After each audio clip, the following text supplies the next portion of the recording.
नमस्कार मित्रांनो, मी गणेश जगदाळे पत्रकार. आज आपण टाकळी डोकेश्वर येथील बैलगाडा घाटामध्ये आलेलो आहे.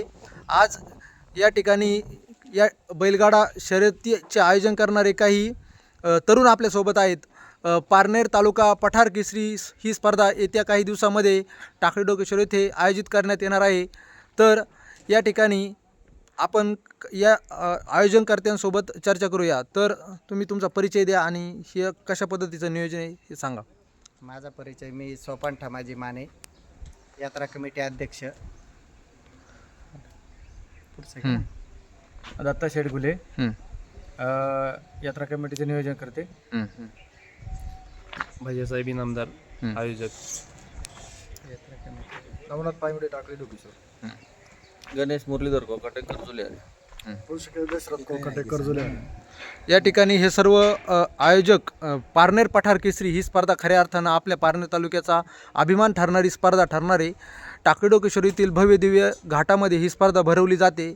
या स्पर्धेविषयी या ठिकाणी नेमका स्पर्धा कशानिमित्त भरवली आहे आणि आपलं नियोजन कसं आहे ते सांगा तुम्ही. ही स्पर्धा श्री संत सावतामाळी व विठ्ठल महाराज पायमोडे पुण्यतिथीनिमित्त भरवली जाते.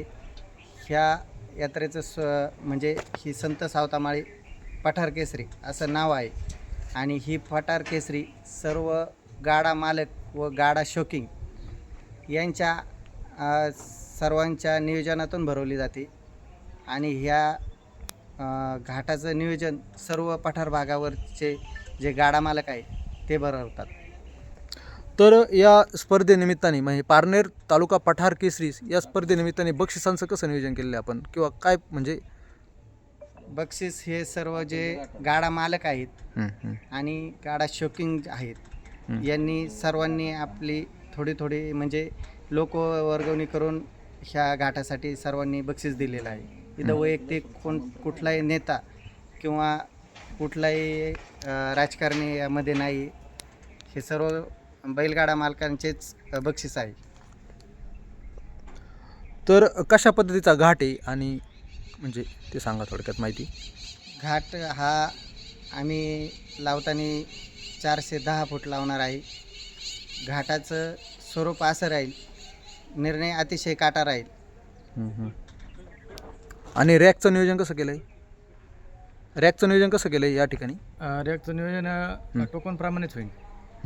सकाळी 7:30ला पहिला गाडा आतमध्ये घातला जाईल. जसं आपण PDF वरती टायमिंग दिलेला आहे 7:30 ते 8:30, 8:30 ते 9:30. त्या PDF मध्ये तेवढ्या 25 गाड्या आहेत. तेवढे 25 गाड्या तेवढे 1 तासामध्ये आतमध्ये घेतले जातील. त्याच्या व्यतिरिक्त एकही गाडा आतमध्ये सोडला जाणार नाही. आणि जो गाडा मालक वेळेत हजर राहणार नाही त्या गाडा मालकाला पुन्हा संधी मिळणार नाही. फायनलच्या अगोदर वेळ भेटला त्याला संधी दिली जाईल, नाही तर त्याने त्याची बैल आपली भरायची आणि घरी घेऊन जायची. निर्णय कसा राहील म्हणजे ह्या स्पर्धेचा? निर्णय अतिशय काटा राहील. घाट 410 फूट राहील. निर्णय काटा राहील. ही स्पर्धा म्हणजे कधी संपन्न होते काय ही सांगू? स्पर्धा 22 तारखेला, पहिला दिवस 22 तारखेला चालू. 22 ऑगस्ट. 22 ऑगस्ट, दुसरा 23 ऑगस्ट आणि चौथा 24 ऑगस्ट असे 3 दिवस स्पर्धा आयोजित केले आहे. या स्पर्धेमध्ये म्हणजे बैलगाडा ही खऱ्या अर्थाने आपली परंपरा आहे. म्हणजे बैलगाडा ही पारंपरिक स्पर्धा आहे. तर पारनेर पठार केसरी या स्पर्धेमध्ये एकूण किती बैलगाडा मालक किंवा बैलगाडा येतील इथं असं, आणि कोणत्या भागातून येणार? ह्या घाटावरती 600 गाड्यांचं आयोजन आहे 3 दिवसामध्ये. पूर्ण पुणेनगर जिल्ह्यातून गाडे या ठिकाणी येणार आहेत. ही स्पर्धा म्हणजे आयोजित करण्यामागे आपली भूमिका काय किंवा मानसिकता काय? या स्पर्धा आयोजित करण्याचं असं आहे का जे पठारबारचे गाडा मालक आहेत हे छोटे गाडा मालक आहेत. हे गाडा मालकांना घाटाखाली टोकन भेटत नाही. तिथे खाली निमंत्रित गाड्या असतात. मग पठारावरचे गाडा मालक म्हणले आम्ही सर्वजण देणगी देतो. कोणी 1000, कोणी 5000, कोणी 10,000, कोणी 15,000 अशी सर्वांनी पठारावरल्या गाड्या मालकांनी देणगी दिली. आणि पठारावरल्या गाड्या मालकांचं असं म्हणणं आहे की आपण आपला घाट टाकळी डोकेश्वर या ठिकाणी भरावा.